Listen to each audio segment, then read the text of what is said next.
다리에서 주행 중이던 택시의 추락사고. 정말 안타까운 사고였는데요. 이 사고 속 숨은 의인이 있습니다. 사고 당시 CCTV 영상입니다. 희미하게 보이는 영상 속엔 택시가 추락한 뒤 주변에 있던 사람들이 사고 현장으로 다가가는 모습이 포착됩니다. 출근길에 벌어진 끔찍한 사고. 이 사고로 뒷좌석에 타고 있던 승객이 숨지고 택시기사 역시 중상을 입었는데요. 사고 발생 현장입니다. 아직도 그 순간이 지워지지 않았는데요. 난간에 충돌했던 당시 굉장히 위급했던 순간임을 짐작케 합니다.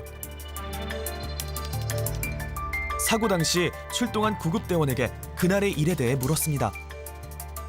저희가 의아했던 게 뭐냐면은 그 문이 다 열려 있었어가지고 그 지나가시던 분들 몇 분께서 택시가 떨어진 걸 보고 안에 사람이 있는 걸 확인하고 저희가 도착하기 전에 문을 열고 밖으로 모셨던 것 같은 상황이었습니다.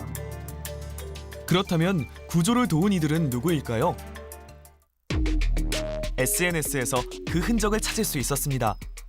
사고 현장을 직접 목격했다는 시민은 차량이 추락한 후 화재가 날 것을 우려해 주변 사람들과 힘을 모아 2차 인명사고를 예방했다고 하는데요.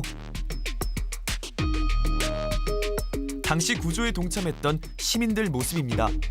그중 한 분을 좋아요 대한민국에서 만났습니다. 안녕하세요. 안녕하세요. 부산에 거주하는 김재익 씨입니다. 바로 수직으로 떨어지는 그런 상황이에요.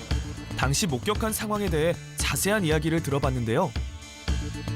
제가 여기 부산교통공소에 근무를 하고 있는 중인데 출근하던 중에 갑자기 차가 동래교에서 수직으로 갑자기 들리면서 떨어지는 겁니다. 그래가지고 저는 이건 큰일이다 싶어가지고 뛰어와서 확인을 하고 신고를 했었습니다. 사고 당시 상황이 담긴 CCTV 영상을 다시 확인해보면 차가 다리 아래로 추락하자 주변에 있던 시민들이 모여듭니다. 제익 씨에게 다른 시민들에 대해 물었습니다. 주변에 계시던 분들은 다 일단 도와야겠다는 생각을 하셨는지 같이 구조를 하는데 도와주셨었습니다. 총 한 5명. 혹시나 사고 차량에서 화재가 나지 않을까 걱정되는 마음에 시민들은 힘을 합쳐 망가진 차량의 문을 열고 뒷좌석 승객의 상태를 살피고 의식을 잃어가던 운전자를 구조한 것입니다. 그 후 신고를 받은 구조대원이 현장으로 출동했는데요.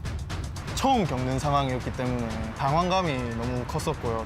혹시나 제가 잘못해서 사고 나신 분들이 더 다치거나 생명에 해가 되면 어떨까 이런 게 제일 걱정되고 힘들었었습니다. 당시 구조된 운전자는 의식을 회복해 치료 중이라고 합니다. 그 후 현장에는 추락사고 예방을 위한 안전 울타리가 설치되었는데요. 사고 직후 현장으로 달려가 구조를 도운 시민들의 용기에 감사 인사를 대신 전합니다.